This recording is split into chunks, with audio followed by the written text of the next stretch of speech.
It's here! The new set of custom Nintendo Switch controllers, all made by me, also known as the Blood and Bling collection. Get yours now by clicking the link in the description, upper right corner, or comment section. There are only 3 of them, so you better be fast.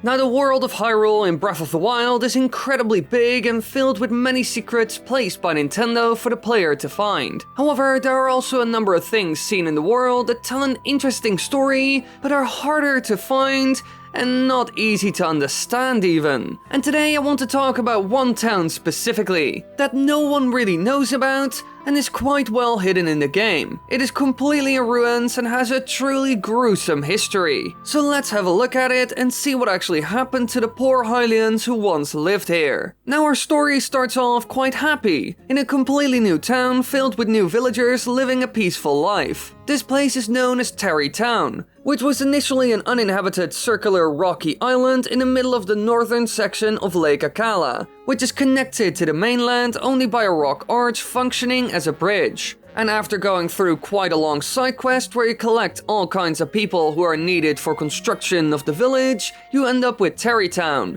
a brand new settlement. However, while it's good to see that something so beautiful can flourish in a world like the one seen in Breath of the Wild, it is sadly enough built on top of graves. Wily, what the heck? What does that even mean? There was absolutely nothing there when we first arrived. Are you clickbaiting us or something?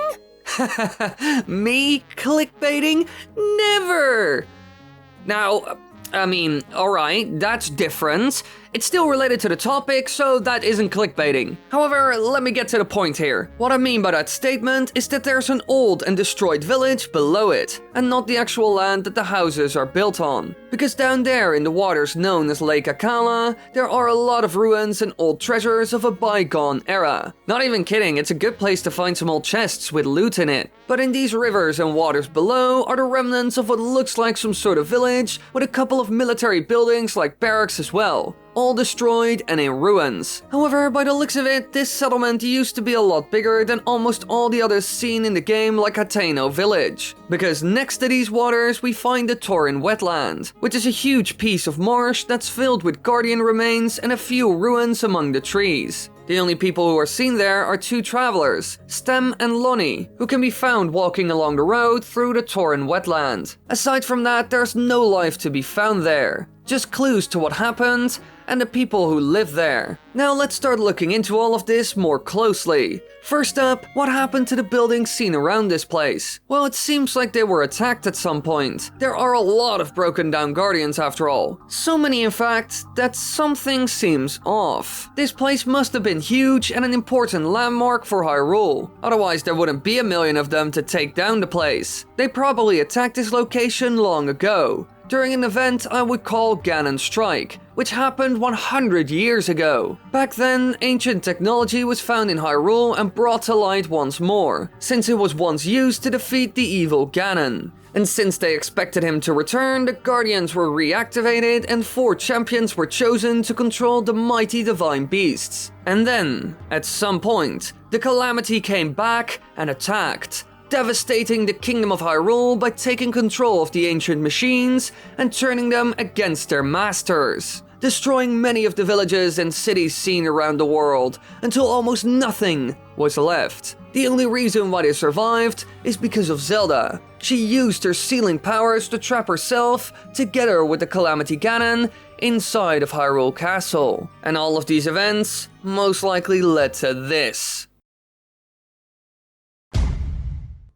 A once prosperous settlement being turned into rubble. But let's look into what happened here right before it met its end, because there are some clues which could explain how it all ended. First up, its location. This place is right next to the ruins of the Akala Citadel, which was a fortress built to protect the region from all conceivable threats. So this village that's located next to it was probably under its protection. There's even a road leading up to the fortification, and stuff like this was actually very common. Even in real life we saw things similar to this. Back in the medieval era, a lot of farms and entire settlements were located close to castles or even inside of their walls so they would be safe, and in return they would supply the place with food, weapons and armor, and any other resources they could provide. So these two locations probably had a similar deal going on. We can even find direct proof of this when fishing up the chests found in the water, since these are filled with a silver shield and bow. Now these are normally Zora weapons, but they could have been gifts for the soldiers. They are close to each other after all and allies. So it seems like there used to be a little military outpost in the village, probably there to defend them from any monsters and also keep a good relationship with the townsfolk. Now normally a relationship between a village and fortress like this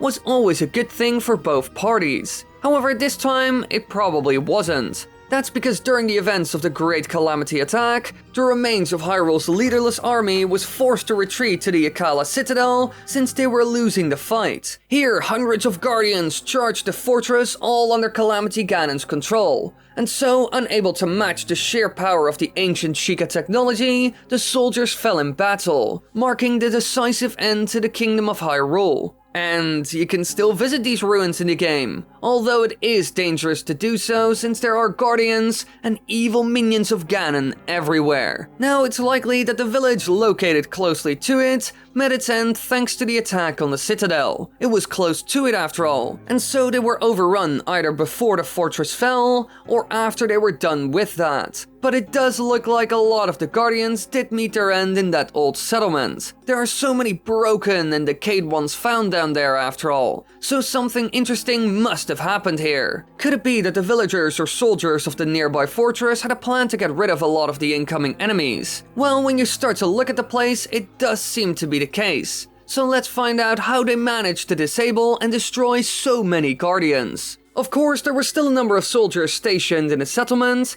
but they would never be enough to beat such a big robot army. However, they could have come up with a plan to get rid of as many as possible. Alright, picture this. The fortress on top of the hill is about to fall, and right after that, the enemy will come storming down to take you out. You got some time left, but soon they will be upon you. And so you come up with a plan, and it's all centered around one thing. Water. As you can imagine, this place used to be completely dry land, because you can't really build stuff underwater, and even on marshland it's a problem. That's because ground like that isn't stable enough to build houses and big structures on, so the huge stone buildings found down there would especially be a big problem. The reason why that's the case is because the ground is filled with water, becoming soggy. And thanks to this, buildings will sink into the ground over time. So it must be that the water seen in the area wasn't there originally. And this could actually explain a lot, because I think they flooded this area on purpose to destroy as many of the guardians down there as possible, since those can't stand water. There are even a bunch of countries in real life that use such a technique as well. For example, the Netherlands, where I live. A big part of the country is below sea level, so what we did in certain conflicts,